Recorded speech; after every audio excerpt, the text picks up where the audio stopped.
My name is Brandon Montero, and I recently decided to go to a truck driver's boarding house to hear their stories.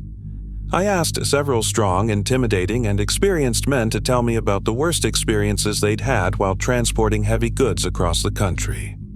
To be honest, I wanted to hear their horror stories, spend some time drinking beer, joking with friends, and maybe write an article to sell to a newspaper sometime soon. But I was surprised by the results. As expected, they told me terrible things about accidents they'd suffered themselves or seen on the road. For example, a man named Gumersindo took off his cap and said, "I went into a ravine, my skull broke, and my brain almost escaped. I was saved by a miracle. The bad thing is they couldn't close my head properly, and now I have a hole. If you play gently, you can feel my brains, but be careful, because I could get epilepsy." I also heard chilling anecdotes about muggings, kidnappings, and other incidents related to the rampant crime that occurs every day in Mexico. There were also stories of breakdowns, brakes cut by a jealous lover, trucks breaking down in hard-to-reach areas, or stranded who knows where because the driver got lost. But of all the stories I heard, I must say 3 left me speechless, and I'll tell you about them below. El Moncho is a truck driver who holds the delivery record for his company. He has transported merchandise throughout Mexico and for several years also distributed orders in South America, Central America, the United States, and Canada. Given his numbers, no one would imagine the difficult childhood he endured. He was orphaned at the age of 4 and given to a grandmother who died before he turned 6. Social services tried to find a relative to take him in, but they were either too far away or their means didn't allow them to accept him. El Moncho, whose real name is Ramon Nachera, ended up in an orphanage from which he ran away at the age of 13. Since then, he has been stumbling around the streets in temporary shelters or with friends. Today, almost 50 years old and a couple of decades in the business, he tells me that the only reason he's still here and enjoying the family he built with all his love is because he never dabbled in strange substances, but also because of something he experienced at 22 when he was just starting out as a truck driver. Moncho confesses to me that in those days, things were tough for him. He anxiously awaited his bi-weekly paycheck, but to get there, he'd have to go a day or 2 without eating because he'd been hired to take on a business that went wrong, and his entire investment was lost. In fact, his partner told him to get off the trucks and focus on business, but if he had followed his advice, he'd surely have starved to death. Anyway, the company assigned him to transport several tons of fabric from the state of Mexico to San Luis Potosí, and the young man left according to protocol. Unfortunately, he encountered a roadblock along the way and had to wait several hours to get through. Once the protesters had retreated, he opted to step on the gas and make up for it as much time as possible. Unfortunately, he would have to travel at night. Around 1 a.m., he was driving along a federal highway, roughly halfway through Hidalgo, when he saw a couple of people waving their hands in a sign of help. His first thought was to drive past it, because needy-looking people often use it to stop trucks and rob them. But something deep in his soul compelled him to slow down and leaned out the passenger window. Politely, but with a deep voice, he asked the strangers if they needed anything. They were a couple in their 40s. The husband replied that they were going further ahead, to a few towns before Ciudad Valles, but that they didn't have money for the bus. Moncho thought for a minute. He looked in his rearview mirrors to see if more people were approaching or if a suspicious car was stopping, but nothing happened. A little more calmly, he unlocked the door and told the men to get in quickly. While they did, he kept checking the mirrors and watching for anything unusual that might happen. If necessary, he would start driving regardless of whether the man or woman fell or got hurt, because it was better to save his skin, the merchandise, and his job than to end up shot on the side of the highway. As soon as the passengers were seated, the young man started the car, relieved, and told them he was also going to Valles. They should let him know where they needed to get off, and he would stop the truck without a problem. The men thanked him and huddled closely together, which made Moncho feel tender, but he didn't say anything. As time passed, the couple fell asleep, and the driver was grateful for it, because he didn't feel like talking to anyone. The trip went smoothly, so that before dawn, Ramon was already cruising the roads of Potosi. Around 5 in the morning, the man opened his eyes and congratulated him for driving so well. He hadn't even felt the trip. Mancho, calmer because his work would be over in a few hours, asked why he was going to Valles, and the passenger told him he planned to talk to his son and give him a letter. The driver couldn't hide his surprise and pointed out that cell phones were for that, but the gentleman refused, arguing that it wasn't the same thing. At approximately 6, while the streets were still dark, the woman yawned and told Ramon to drop them off at a highway interchange. Before doing so, she took the opportunity to recommend several things: to take good care of himself, not to overdo it while traveling, to sleep well, and to use a good pillow in his bed. Those words brought a lump to his throat, because in addition to his financial problems, he remembered that his mother had never spoken to him like that, due to her premature departure. At the intersection, Mancho stopped, and the man took out a piece of paper and asked if it was written correctly. He couldn't see clearly, so he reached for his cell phone and took a picture with the flash. "Everything's going to be okay, son. Don't worry anymore. We love you with all our hearts." He confirmed that the message was perfectly legible and left the couple by the side of the road. He maneuvered back onto the pavement, and when he turned around to wave goodbye, he discovered, to his dismay, that there was no one in sight. Not on one side, not on the other. The men who had gotten out of the cab a few seconds earlier and pulled over to give him space vanished without a trace. He thought they were able to walk, but it was very strange, since the bushes were too small to hide 2 adults, and no van passed by that they could have climbed into to continue their journey. Added to that, they were supposed to be out of money, right? It only made sense that they had been hitchhiking for a while, just like when they boarded the truck. After thinking for a few minutes, Ramon decided to move on and then remembered the photograph. When he checked his cell phone, he realized that the captured image was very blurry, even though he had seen it clearly less than half an hour earlier. In any case, the sentence he read earlier was still visible. However, the most curious thing was that he noticed a scratch resembling an R at the end, which he didn't remember seeing when he reviewed it. To this day, Mancho doesn't consider himself a superstitious man. However, he pondered the matter and came to a specific conclusion. He had traveled with his parents.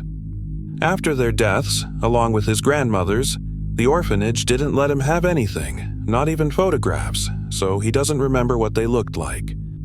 However, after that strange encounter, he decided to believe that his father was a tall, dark-skinned man with a thick mustache, while his mother was short, thin, and had a very tender face.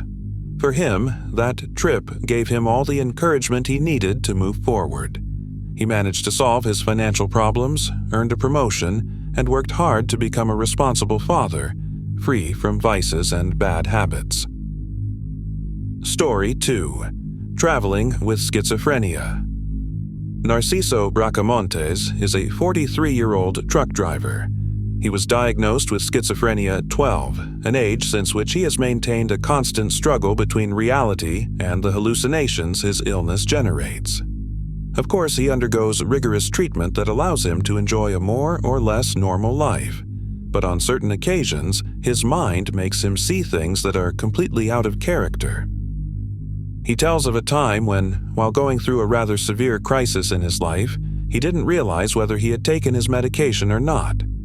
If so, he had to wait at least 2 hours before taking other pills to avoid an overdose or rebound of symptoms. But at that moment, he had to make an urgent delivery, and he simply crossed himself, got into the truck, and started work. At first, everything was fine, but as he entered a lonely highway, his eyes detected strange features in the landscape. The grass waved in perfect harmony, and the trees leaned as he approached. Narciso knew it was a schizophrenic crisis and wanted to take his medication, but it was still an hour and a half before it was safe. The man kept driving, only slowing down so as not to endanger himself or others.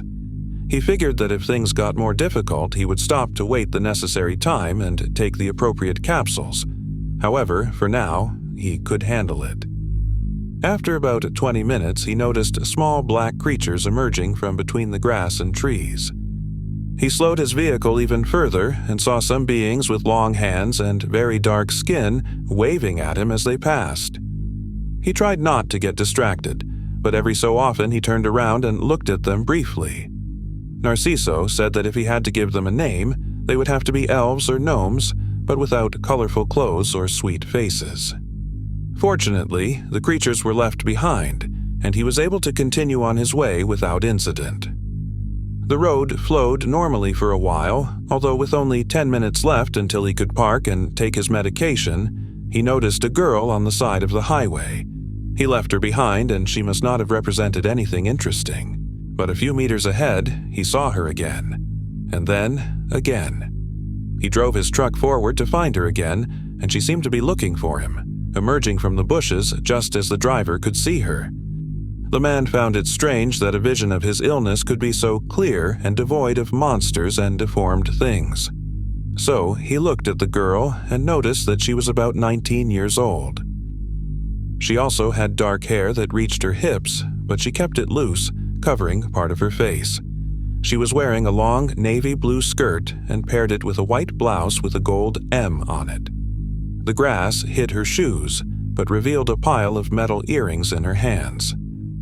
As he passed by, the truck driver tried to look under her hair, but he never succeeded, because at a curve where enormous stones were piled up, the girl raised her hand, said goodbye, and never saw her again. A couple of kilometers ahead, Narciso stopped, took his pills, and relaxed for 5 minutes. The grass stopped dancing, the trees straightened, and the black elves didn't reappear. The only thing that remained of the experience was that the man bought a notebook in which he wrote down when he took his medicine in order to avoid another similar episode. So, what's paranormal about this story? Well, years later, the truck driver learned that the remains of a woman had been found in the bend of the rocks, whom they recognized because some vestiges of her skirt and many metal bracelets remained. Upon hearing this, the driver was speechless, as he immediately remembered the trip on which a woman had appeared among his hallucinations. Of course, he felt strange, because at no point did it occur to him that the strange things he used to see were real, much less a vision from the afterlife. On the other hand, he felt a strong sense of guilt. Perhaps, at that time, the young woman had been alive and was asking him for help, like in those movies where people in comas emerge from their bodies to do things they had left unfinished business. In a case like this, if he had told someone, it might have expedited her rescue or the search for her remains. Unfortunately, he didn't tell anyone about what had happened to begin with because he wanted to keep his job. Schizophrenics are rarely employed because they are considered crazy or incapable of normal behavior. If his employers had found out he had a breakdown and was driving like that, they would have fired him. As best he could, Narciso investigated her family, went to find her, and asked to be taken to the girl's final resting place. She was buried in a local cemetery, and he took flowers there, apologized, and lit a candle. But he also explained that in his condition, how could he have known since he sometimes saw devils, witches, dead people, or worse? The truck driver told me at the end that while he was saying all this, he felt a very warm air, and in his mind, he interpreted that the girl had forgiven him. Story 3. Truck for Sale. Finally, of all the stories I heard, that of Mr. Juan Pimentel is the most chilling. The man, in his 40s, told me that his father was a truck driver, and as soon as he was old enough to work, he decided to get into that seemingly easy trade that ends when the driver starts the engine. At first, he rode as a passenger, but the day came when he managed to get behind the wheel and successfully transport several tons of fruit to the next town. After that, his father entrusted him with heavier jobs until he let him travel to several states in the country. The problem was that they only had one truck, and when one received applications, the other had to sit back. So they decided to save a little and take out a loan to buy another vehicle. Of course, they looked into options, and among them, they heard a rumor that the Attorney General's office had some trucks for sale, the kind they seized from criminals and then sold for nominal prices to get rid of them. Indeed, when they went to see them, they had several vehicles in excellent condition, already certified and completely clean of all crimes. Juan liked the one with a black cab and a medium bed, but since there was another interested buyer, they had to wait to see if he would finalize the purchase or let them. Pimentel, then a vigorous and courageous young man, prayed that the truck would stay with him. After a few days, they received a call informing them that the black truck was available, so Juan and his father moved immediately to sign the purchase papers. Thus began a golden age for the Pimentels, who could now work 2 jobs and, consequently, double their income. Strange things started happening to Juan. Occasionally, while moving goods at night, he heard strange knocking sounds from the truck bed, so he took it to the shop to have it checked out.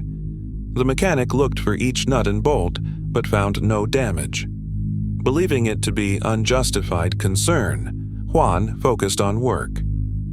A quiet time passed, however. One night he heard the knocking again, and the noise was followed by something resembling a woman's scream. At first, Pimentel thought it was his ears playing tricks on him, but a little while later, everything happened again.